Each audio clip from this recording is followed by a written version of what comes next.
And let's have a little chat to Robert Haywood, who is a Conservative peer. He's also a renowned pollster. Good afternoon to you. Good afternoon. Thank you so much for joining us. Actually, I was going to say you were coming from the conference. Doesn't look like you're coming from conference. Very wisely, sitting in your own office or your own home. Lord Haywood, I'm in the House of Lords. In the House of Lords, getting someone. Wait a minute, a peer turning up to the office. I mean, it'll never catch on. It'll never catch on. Just first of all, it was quite a long speech, well trailed, lots of stuff in there that a lot of people were expecting. HS2 cancellation. We'll talk about that in detail. Just your overall view of the speech, first of all, with your Tory peer hat on, and then, of course, with your hat on as a pollster in terms of how it will boost Tory chances the next election.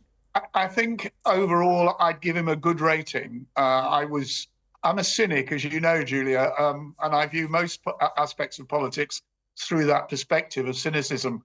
But it was a much better speech than I expected, and the use of his wife beforehand could have proved incredibly sickly. It didn't. It got one or two gushy moments, but overall very good, both from her and from him. Yes, Akshata was the surprise guest, certainly in the briefings to journalists. We didn't know who was going to be introducing him. She said what she had to say was a surprise to the Prime Minister as well. I wonder if that is the case. But she talked about his honesty, his integrity, aspiration and all of that, the family man aspect. His speech in terms of content, we had discussions about, changing A-levels, about a smoking ban.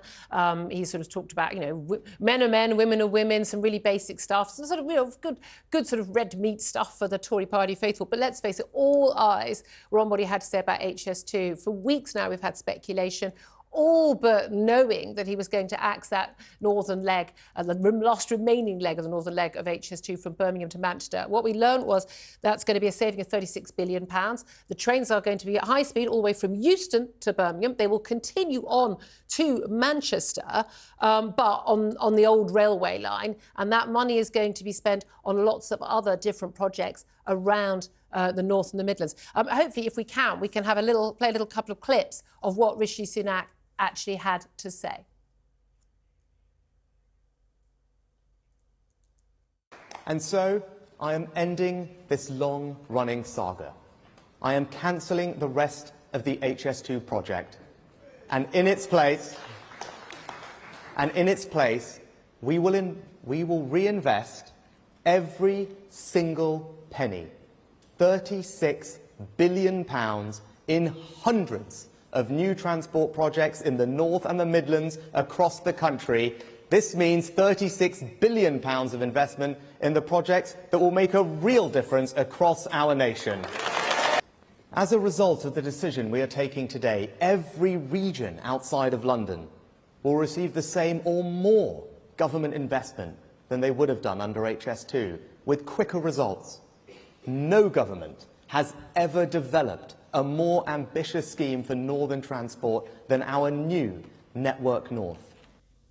Well, Lord Haywood, it went down very well in the hall, actually, and given the anxiety that an awful lot of the northern mayors, both Labour and Tory, would be very angry about this. Talk of Andy Street, the West Midlands mayor, a Conservative, resigning even.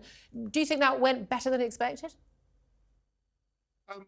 Yes, it did, to the extent that what he did was make the announcement and then followed it up with a series of examples that related to Liverpool, to Manchester, to Bradford, to Hull. And therefore, he was being absolutely clear that there were alternatives in terms of fundings within the Midlands and the North, referred to projects in terms of Birmingham and Dudley and the like.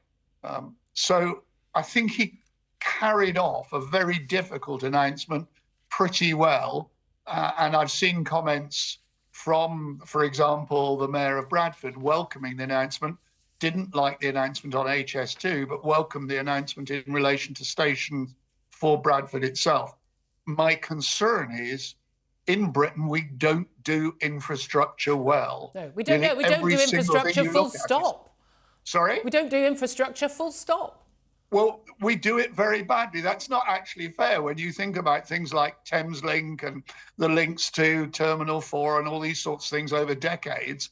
One of the only things we've actually done on budget, on time in my lifetime was the NEC in Birmingham. But we do them very badly and very expensively. So my concerns are whether actually the station in Bradford or the links to Liverpool will go ahead because of the sheer cost and the lack of control that we have on them. Indeed. Just finally, very briefly, if you would, if you just talked about how the facts have changed, you must have the courage, the common sense to sort of be honest with people, be straight with voters. That's pretty much the same sort of thing he said about the net zero policy. That's sort of boosting the polls. Do you think this will go down as well? That sort of, look, reality, it's costing too much. It's not going to do what it's supposed to do. I'm scrapping that thing and we're doing something else. Do you think that's what voters are crying out for, that sort of straight talking? I think it will. I think the message that I've sat down, I've looked at it from my considered point of view, I'm not going to make false promises, will probably go down well, but he's going to have to say it a lot more times and achieve things to actually convince voters at the next election. Absolutely. Thank you so much indeed. That's Lord Robert Haywood, a Conservative peer and pollster. Good to have both those different hats on there.